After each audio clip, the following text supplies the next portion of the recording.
YouTube, Crown and I back here with another video. And for today, I'm going to be reacting to the most recent Chaos Galaxy announcement. So my good buddy Secret27 just dropped a huge announcement here in the Discord. By the way, if you are not a member of our Chaos Galaxy Discord, I highly recommend that you join. I will have the link in the description below. But without further ado, let's jump right in. So he drops an announcement called the Community Fan Set announcement. Um, and yeah, let's just kind of dive in here. It looks like um, there's a call for players or CG enthusiasts to submit their own custom cards, basically. So let's look at the set goals. So Zach is the creator of the game. The obvious goal of the set is to stay within the guidelines of the ban list. Looking to have 60 to 100 new cards created depending on engagement. No new planets, so I'm assuming every new card that is introduced should fit already within the confines of the current 8 planets. And then here we have an in-depth design guide. Let's go ahead and click on that. All right. Let's just go quickly through the design guide questions. Planet thematics. How well does this fit into the theme of the planet? And these are things that you should think about before submitting a card submission. Relative balance. Is this card balanced relative to the current power level of that planet as a whole? Right. Okay, that makes sense. So I'm assuming like Polysium, we're not going to give them another super strong card, I guess. I don't know. I'm assuming that's what it's kind of what it's all about. We're not going to give them a way to free spam a bunch of cards. Archetypes and strategies. Does this card add something that is not already in the game? Does this card compete with another card for a role in a deck without power creeping it? Very good point here. I like that they added that. As power creep is something that you definitely have to consider across any TCG or just any ban list, or if you're looking to do any changes to your games. Um, Power creep plays such a huge role. Um, and you could easily find yourself creating basically like duplicating a card, right? I'm going to create this card that, when it's killed, it draws a card. It's like, okay, well, you just kind of made another Thorngaborg, for example. So it's like, important that they added that context. I like that. Impact on the competitive landscape. Will the card see competitive play in decks trying to win tournaments? Very underrated question, as I think some people get caught up in, oh, this card just sounds funny or could be cool. As much as we do love that, I think you also do have to think about the competitive aspect of it. Is the card fun to use and play against? Right. I would encourage people not to make any more floodgates. Like we don't need any of that. Fortunately, we're at a point in the format where a lot of people are not using those like super control-y or floodgate or OTK type of strategies. And personally, I love it this way. Like I like when you have skill expression, pardon me, skill expression, or if you have opportunities to just, play a nice, viable deck. It's not overpowered. There are outs to it, but if you play the cards well, you get the advantage. So, artistic design has there been effort put into the artwork? This is for folks who are going to submit their artwork and not design the card. So what I like about this setup is that if you're an artist, you can submit art and you can allow the people who are more attuned to card design create their own design for the card, and as far as like stats and abilities and things like that, and then vice versa. If you're someone like me, I do not have the most artistic abilities when it comes to drawing cards digitally or on paper and pen. Uh, and so, but I do understand card balance and card abilities and card stats, and so this is where I would mostly shine. So I like that they give you one of those options. We're not going to go over the entire set goal. I do encourage you that if you are looking to nerd out a little bit and just learn more about the context, definitely dive in and just kind of understand what the card type goals are. Um, I am kind of interested in what the card types. I guess we can go here. We can do card type goals and planet goals. I think that's reasonable. Card type goals. So for creatures, they're looking for viable vanillas, ideally one per planet to keep cards simple, open to anything and everything otherwise. And I was kind of surprised by this. I am surprised by this. This is my first time kind of going through this. Um, because I feel like their CG already has a ton of vanillas that are viable and just see absolutely no use. Like I've actually gone through the entire database and I've come across some vanillas and I was like, wow, these stats are actually pretty good for this creature. And I think that's how Zach wanted them to be. Like if they're gonna be vanillas, they're gonna be more so robust when it comes to the stats, right? So you might have a for example, Demonite, right? So Demonite, 4-star Sindel, but its power is 250, right? So you have a 4-star that's swinging for the same potential as a Pale Fam, which is a 7-star if you really think about it like that. Pale Fam has 330, both of which can hit you for 3 points. So I think CG is already robust with a lot of vanillas that just don't see a lot of play. So I was kind of surprised by this. I thought they would look for more like the goal would be more like synergistic type of creatures. Like for example, um, kind of like how the baby Ozos function, where like you play one and then it gives you a connection to another point. So like kind of like potential to go +1 or set up your strategy more efficiently. Next up, we have combiners. Looking for combiners that are impactful on the board and balanced within the context, like Combine Harvester, community zone, such as standard loans, such as Gahana, so there's tradition combiner cards. Yeah, I like this. I like this. I think combiners definitely have an opportunity to really shine in the current format and come back. I do like what they're adding about the idea that combiners should not just um, be super oppressive when they hit the board. So Combine Harvester is what's going to allow them to be free played from the grave.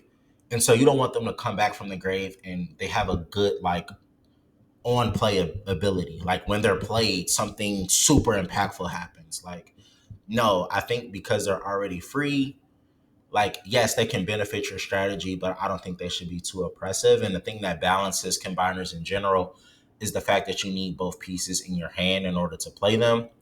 And so that kind of offsets, and you don't want it to be like super crazy.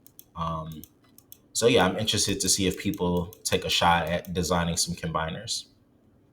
Single use resources, not looking for anything specific here. Just remember non creature cards are -1 until proven otherwise. As a whole, we're looking to increase consistency, and single use resources are the most guaranteed way to use card effects. So it could be good to design some consistency support here.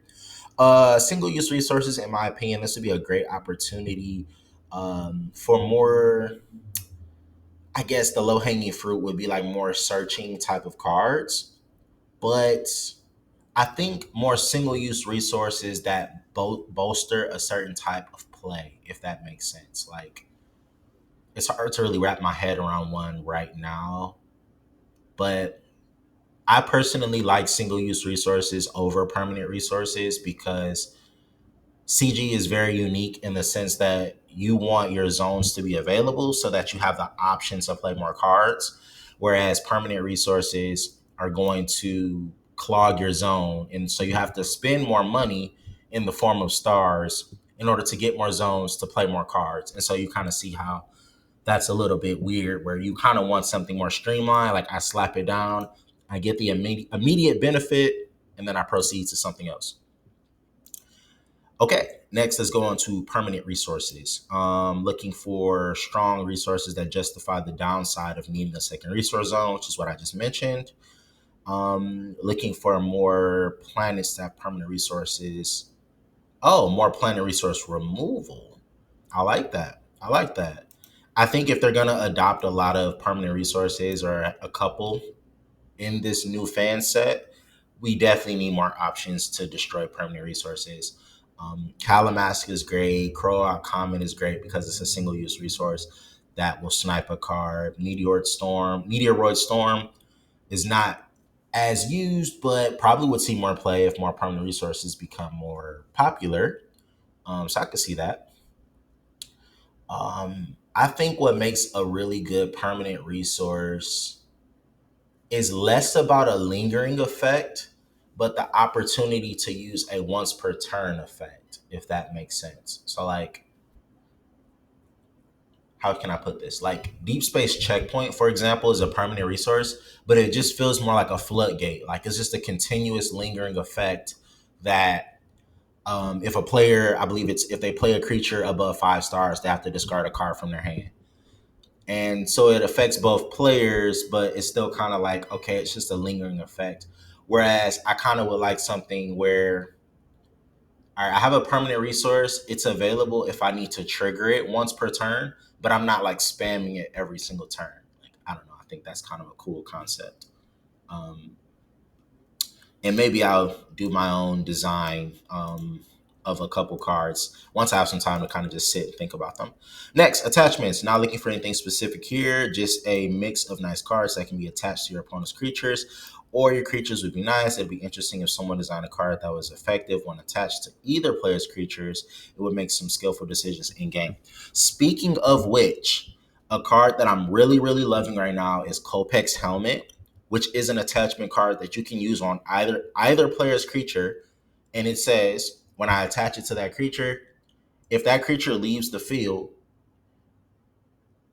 send the Kopek's helmet back to your hand, and then when you play it the second time, it copies that creature's ability, which I think is super super cool. And I don't think a lot of decks or even players have kind of like experimented with it a lot.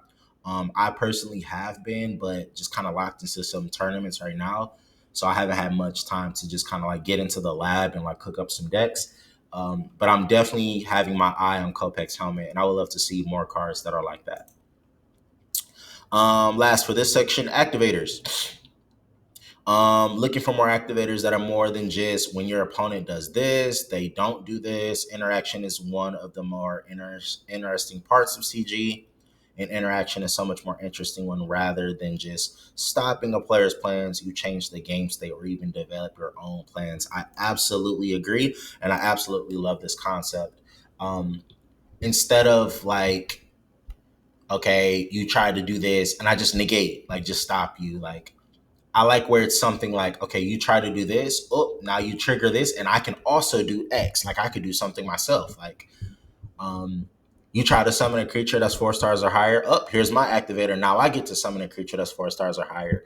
And then even maybe you add another effect onto that. Like, the creatures must battle this turn. Like something like that, I think would be really, really cool.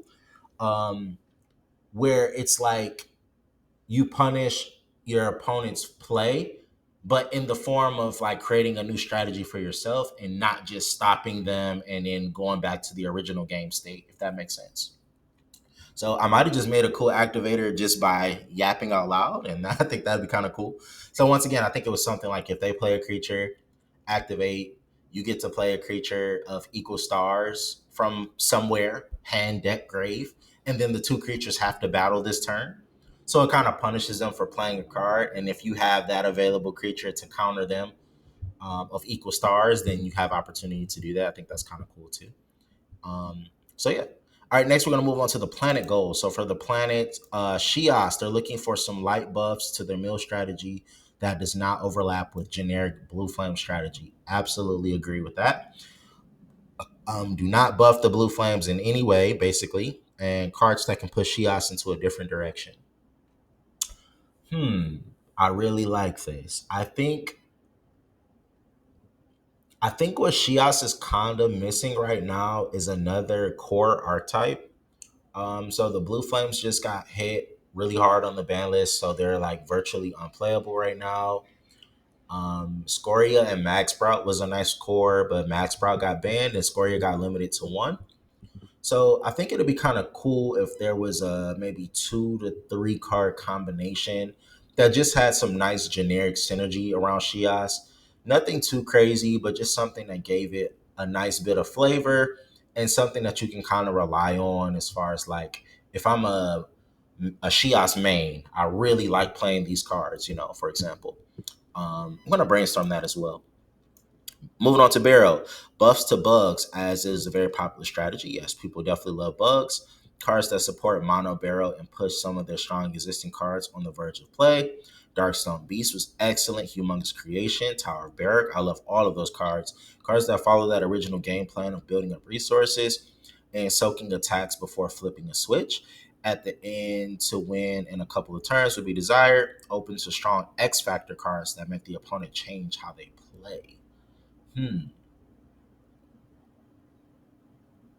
I think it would be nice if Barrow had some type of card that benefited on them having less cards in their hand than their opponent. I think that'll be cool, like pseudo bug support, but also just kind of like good Barrow support in general, where it's like, all right, you have less cards than your opponent, so you get some type of benefit, whether it's like, a free summon of a super strong creature, or some other benefit. Just kind of spitballing that. But I think it just kind of fixes Barrow's whole keeping cards in hand type of thing. Because they do sacrifice a lot going neg 1 with the bug strategy, for example. And there are some cards that do exist that kind of like compensate for that.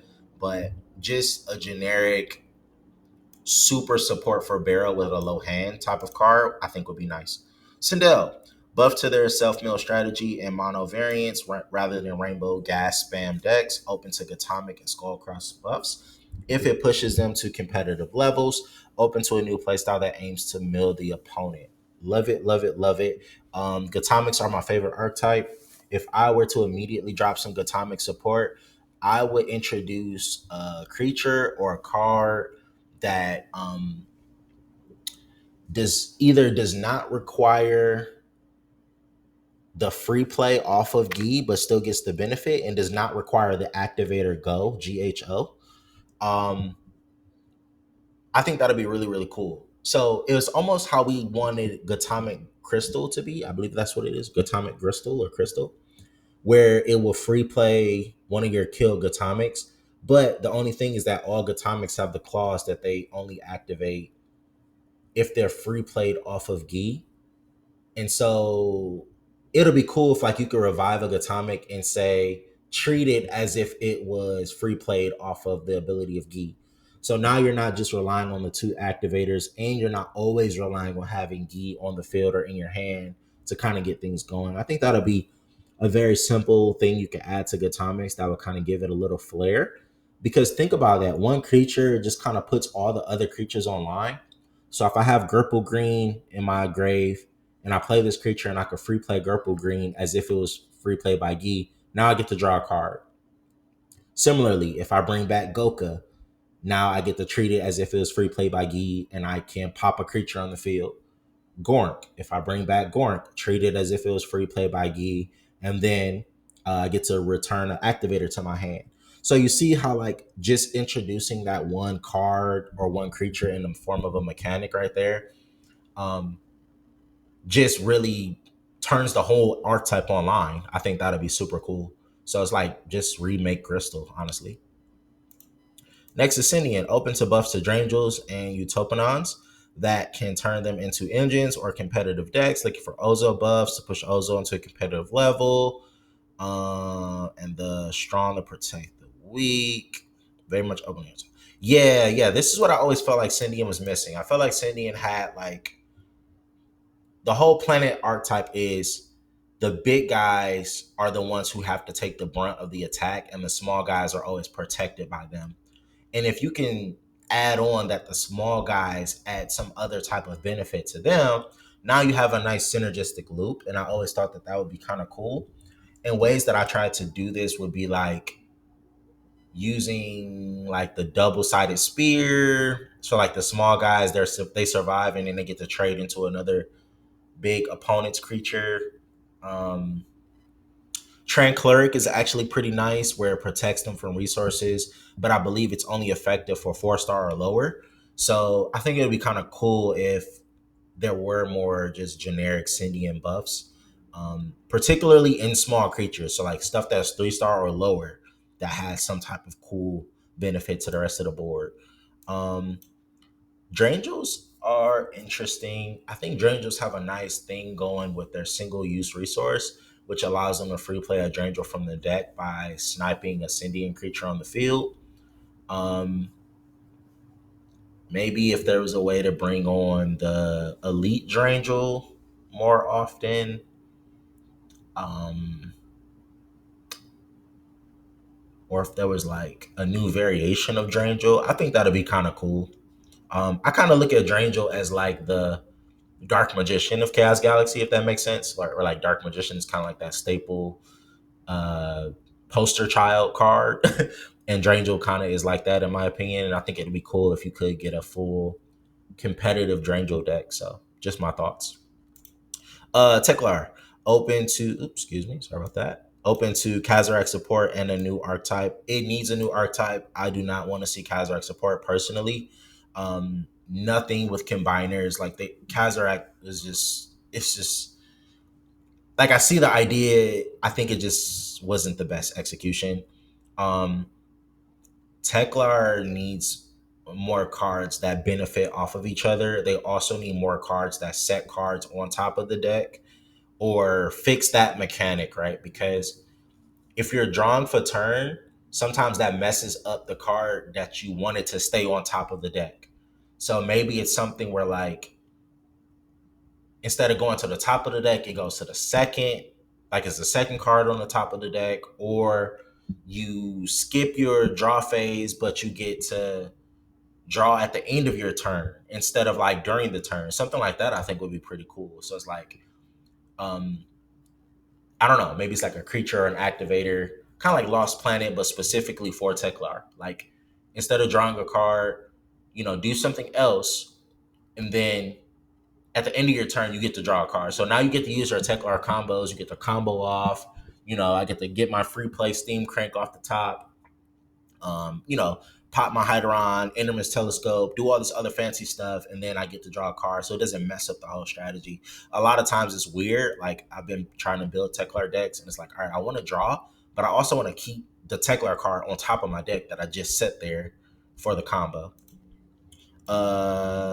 Gaios, Night Jungle support, not just generic glove consistency boost, opens to 3 star and lower support, open to mind control infestation themes of changing the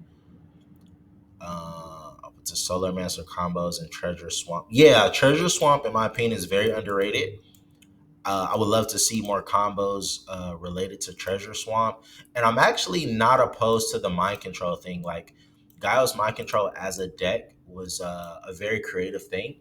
And instead of relying on the Deep Space Lighthouse plus said attachment, it'll be kind of cool if you did have like an infestation archetype that kind of does the same thing, and you get the Guile synergy on top of that. So like imagine instead of omniplanetary top hat, that was a creature that was a 3 star or 4 star Gaios, right? And it has like a similar ability. So now you can search it through the planet, by killing one of your own of equal star, get it to your hand.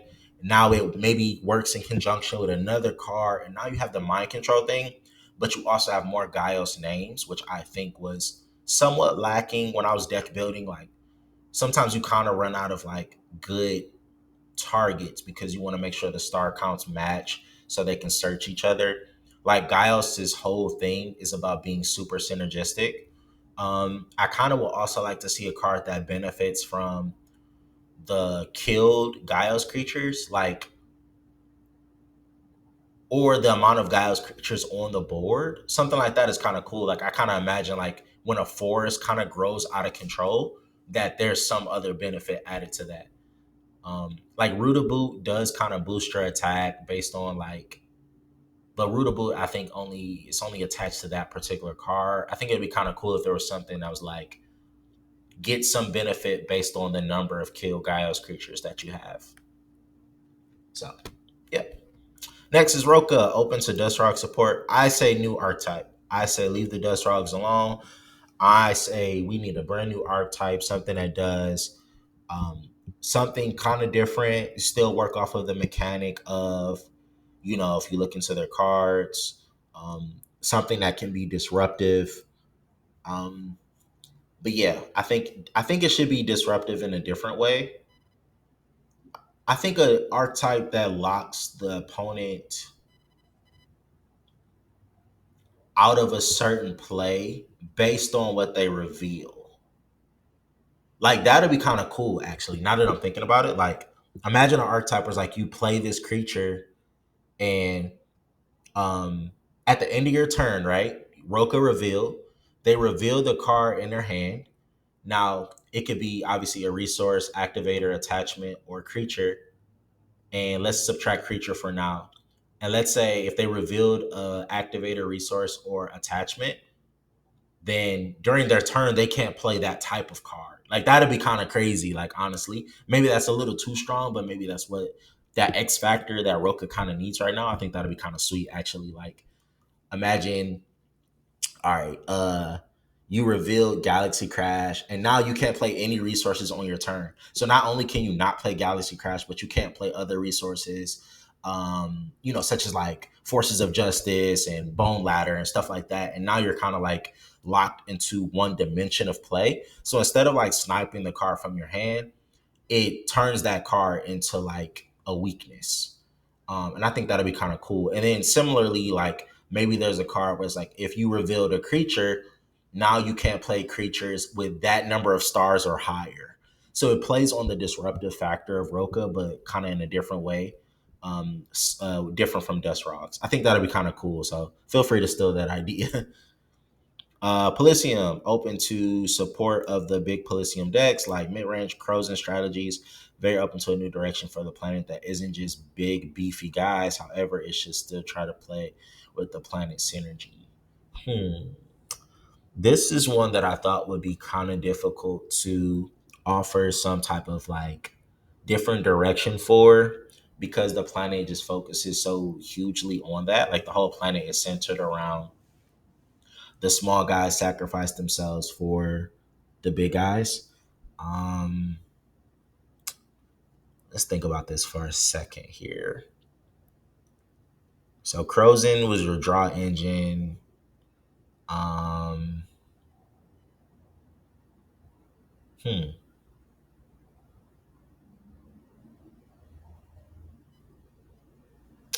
Yeah, this is kind of tough.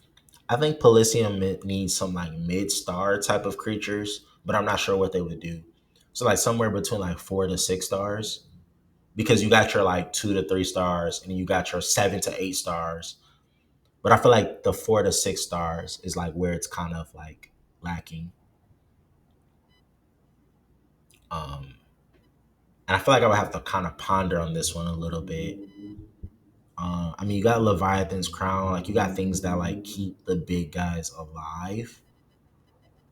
Um, but I don't know if that should be the only play style for Polysium. Like, I think it would be kind of cool for it to be like more of a mid range build up to the big guys type of thing.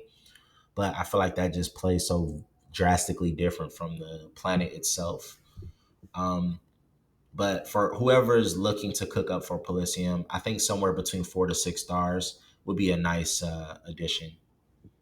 No planets. Yeah, I wish the Galacta archetype was a little bit better. I think no planet as a strategy. I wish there was like a no planet, which is kind of weird to say. But like I wish there was just like some entity that was like, even if it's like a moon where it's like play this, and because I guess a moon is not a planet. So I think that'd be kind of cool. Like you play this moon over your planet as an attachment, and then it has some benefit to no planet type creatures. I think we do need to round off the squalls archetype. So it'd be nice to finish off like all the different squalls. I think where people have already been cooking for that. Um, Zemius is really nice. I'm not sure how else you would support it without something similar to like a Galaxy Rock. A long time ago, someone cooked up like a rainbow archetype where like embedded in the creature was multiple planets, almost like Kabonks, but on a whole nother level, which was kind of interesting. Not sure how I would support the Knights. Omnius support to me feels a little dangerous just because it has the max stats in the game. So I would lean away from that. That's just me personally though. But yeah, for no planet, it would be kind of cool to have a moon that gave you some benefit to those who don't decide to participate in a planet. So that whole no planet archetype. Yeah. And I'm just gonna end it off there. I'm not gonna go too deep into the rest of the form. I just want to kind of go over those goals, which I think was really nice. And then let's go back to the actual announcement itself. Pardon me as I refresh a couple of times here. Um, yeah, so then going here. So submitting, you're going to submit the artwork, design, or both. So you can just have the artwork, like I said, or the design, or both of them. 0 to 500 is the power level, with 1 star roughly being 100 total stats. Abilities are short and execute one idea. This is where you submit. And then as far as the balance, you understand that if you submit a card, it is subject to change. So if it kind of sucks in one area, the greater powers that be will change the stats or the stars accordingly. Um, or, if it's like a pot of greed, maybe we scale it down so it's not draw two, but draw one. Yeah. We want to set to have the lore or story to drive the flavor of the cards we design. Okay, this is cool. So those who are into like the storytelling or lore aspect, there's some opportunities to submit things there. That's really cool. Not necessarily my cup of tea, but I know there have been plenty of people in the Discord that have talked about where they thought or where they imagined the Chaos Galaxy story going, which is really nice. Then, lastly, for this video, so it's not making it too long, I'm gonna react to these 5 cards that were sitting here as examples. I like the I like how people have kind of already been cooking up some stuff. First up is Hellwell. This is a card I think designed by Secret, if I'm not mistaken. Um, when he first made this card, I thought it was already awesome. Like I feel like I was looking for this card to be created, and this kind of does what Polysium I think needs, where it's like the the creature also impacts the field so that you're not always relying on swinging over stuff. Like Polysium wants to, as much as possible, get to direct damage. And so a card like this could be super cool where it's like you free play this, which you would do off of your planet. All zone creatures lose 100 health. And if any creature goes to 0, it's automatically killed. So this really punishes players who like just put down a bunch of small stuff to try to stall. They might put down like a Droplet Swaz and like a Thorngaborg or Orboff or something like this, and you drop a Hellwell on top of them and blow that stuff off the board, and then you're able to start getting phase damage. Like that's super cool. And then what's also nice about it is that that's considered a creature destruction, and so they don't even get the draw. So like Droplet Squaws, it wasn't killed by attack, so it doesn't get the +1. So I really love this card as a design, and I'm sure it's going to be thrown into the mix. Next up, the Nimbus. When your opponent moves a creature into the battle zone, you can change one of your zone creatures' health to 10 to gain 3 stars and free play this handed creature. I really like this. This is kind of like a hand trap for Syndian. And this is really cool because like it gets you a body, but it also gets you immediate value. And this is what I meant when I said like a small Syndian creature having some type of benefit. And so, for example, wait, let me make sure. Oh, the way I would change this though is that I would only change his health to 10 until the end of the turn. That's what would make it really sweet. Like, imagine I have a Young Galleon, right? Young Galleon, I think, has like 340 health, right? And then my opponent plays a Cranchon, for example, but that's their only creature, and they want to use their Cranchon to kill my Young Galleon. I can trigger this card from my hand, place it on the field. Not only do I go star benefit with gaining 3 stars, now I can switch Young Galleon into a 0 health. Now that Cranchon has to waste this attack on this creature because it's 20 health. Like, that's really cool to me. I think that's like super, super cool. I don't know how I feel about keeping it low health because I don't know. I kind of envision this as, like I said, a hand trap, like something you kind of just play in the moment defensively. But maybe there are other applications that I'm not thinking about. Feel free to comment down below. Next up, this card is completely hilarious to me, but I love it so much. Fried Fraxel Legs. One of your zone creatures gains 200 power and cannot attack planets until the end of this turn. Also, when it attacks and kills a creature, gain 4 stars. Like, this is super cool, and I like the direction that a single resource like this is going. Like, give me my immediate benefit. Is not too powerful, but it is something that's like gets your momentum going for future turns. Something like this is great. Like I could power up, snipe a pesky creature with high health, I gain 4 stars for killing it, but then it's over. Like that's it. Like it's not just gonna keep lingering like a permanent resource. Love this card, by the way. Oversized stilts. While the attached creature is the only zone creature on your planet, your opponent can attack your planet directly. I saw this card before, and I'm still trying to wrap my head around why you would do this. Um, Let me read it again slowly. While the attached creature is the only zone creature on your planet. So if I only have like one Appaloo, for example, okay, I got one Appaloo. Your opponent can attack your planet directly. I guess this is to like preserve certain cards. Okay, I mean, I kind of see it. I don't know how well this would do competitively because you're spending a lot of like you're investing a lot into protecting one creature that can still die in so many different ways. So like even if it was like a chaos beast, right? Let's say I put this on my chaos beast and I'm like, all right, I don't want my chaos beast to die just yet because I want to use it for a powerful swing. You're giving your opponent a free opportunity to swing into you. Um and yeah, on one hand you could be like, oh, I could take the point damage and I'm gonna swing back on the next turn, but like I don't know if CG has enough like removal cards to justify this. Because on your turn, now you have to fight through their 2 creatures.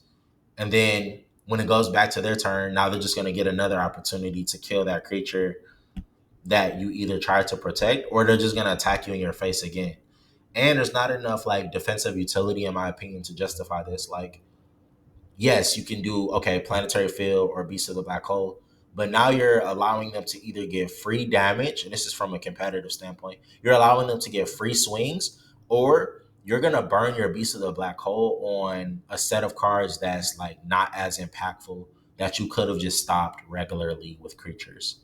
Um, and it also requires you to only have one creature. So like I don't know, it just kind of seems like you're hurting your own strategy. Um, I see this offensively though. I think the according to the text you can use it offensively. So like I could put this on my opponent's creature and then that makes a lot more sense to me. So like instead of attaching it to my stuff, I'm going to attach it to their stuff. And so I'll kill the creature next to them. Now this becomes active and now I could just keep attacking them in the face. Like I really like that actually, especially when it's a creature that it does more harm staying on their field blocking their zone than it does like off the field. I really like that. I could almost see this being put on like an ore ball, for example. Like you don't want to kill their orb off because then it's in the field. I mean, in the grave, and then it could revive itself to block later. Whereas it could just be a weak creature blocking the zone. So, okay, I kind of changed my mind about it after I kind of sat there and thought about it. Last but not least, we have Last Breath.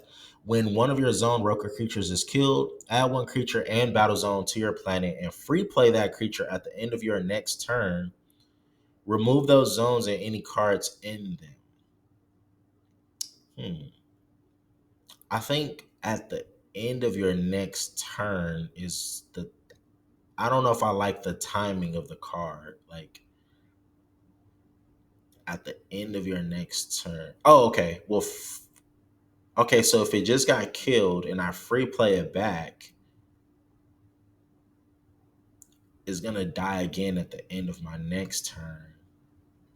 So I guess you use this so that you can pop the Roka ability again, which okay, that could be kind of nice. Like it gives you an opportunity to them reveal, um, makes them reveal more than once. I think, but if it's your opponent's turn and they're attacking into you, yeah, you wouldn't be revealing that turn anyway. Hmm. I would have to test this card to see how I feel about it, but I kind of see what they're going for. I just don't know if the timing and the clause is what you really want to do.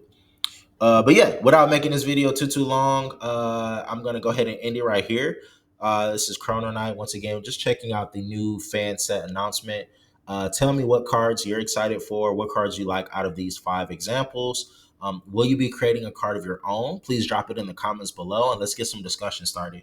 But yeah, overall, looking forward to this, and I think it's going to be a really good look for the game. But yeah, this is Chrono Knight signing out. Peace.